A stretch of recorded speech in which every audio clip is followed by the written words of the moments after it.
Cantonment MLA, దళిత MLA, మొదటిసారి MLA వారు ఒక 2 రోజుల క్రితం నార్త్ జోన్ డీసీపీ గారిని కలిసి ప్రాణహాని ఉంది అని ఫిర్యాదు చేయడం, ఆ 2 రోజులు గడవగానే 48 గంటలు గడవగానే వారి మీద హత్యాయత్నం జరిగింది అని పోలీస్ స్టేషన్ లోకి వెళ్లడం ఇవాళ చాలా సీరియస్ అంశంగా ఇవాళ అందరూ కూడా హైదరాబాద్ నగరంలో గమనించాల్సిన అవసరం ఉంది. ఒక ఎమ్మెల్యేకే రక్షణ లేకపోతే, ఇప్పటి వరకు ప్రభుత్వం స్పందించకపోతే మరి ఇక ప్రజలను ఎట్లా కాపాడుతుంది కాంగ్రెస్ ప్రభుత్వం?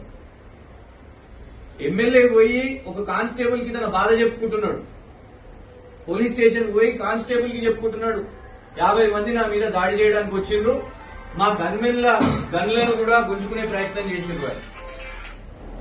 అది కూడా పోయి ఈ నియోజకవర్గంలో కూడా కాదు, బయటికి వెళ్ళినాక వేరే నియోజకవర్గంలో వారి మీద దాడి జరిగింది అని అంటే, హత్యాయత్నం జరిగింది అంటే ఎవరు వాళ్ళు?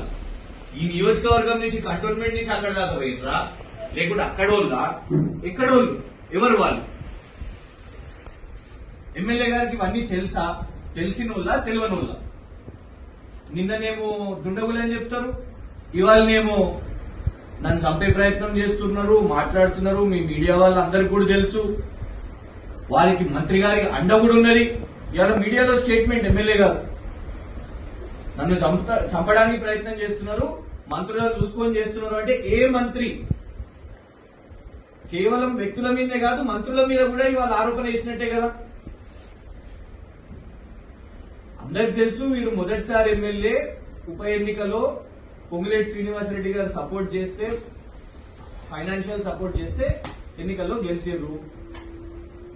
కానీ ఇవాళ నగరంలో నియోజకవర్గం దాటిన తర్వాత, వేరే నియోజకవర్గం పోయిన తర్వాత, అది కూడా సెక్యూరిటీ ఉండి 3 వెహికల్స్ కాన్వాయ్ ఉండి మంచిగా సైరన్ వేసుకున్న తర్వాత ఇవాళ హత్యాయత్నం జరిగింది అని అంటే ప్రభుత్వం విచారణ చేపట్టాలన్నా వద్దా? ఇప్పటి వరకు వాళ్ళ గన్మెన్లను హెడ్ క్వార్టర్స్ కి అటాచ్ చేసిండ్రా? దీని మీద పూర్తి ఇన్వెస్టిగేషన్ చేసిండ్రా? ఎందుకంటే ఉస్మానియా యూనివర్సిటీ పోలీస్ స్టేషన్ లోనేమో ఇవాళ మీడియాలో చూస్తున్నాం, పోలీస్ అధికారులు, ఎవరు నిన్న ఫిర్యాదు ఇచ్చిన కానిస్టేబుల్ గారు కాదు, అధికారులు ప్రెస్ మీట్ పెట్టి గన్మెన్లను అడిగినాము, అట్లాంటిది ఏం దాడి జరగలేదు, గన్లేం గుంజుకోలేదు అని పోలీస్ అధికారులు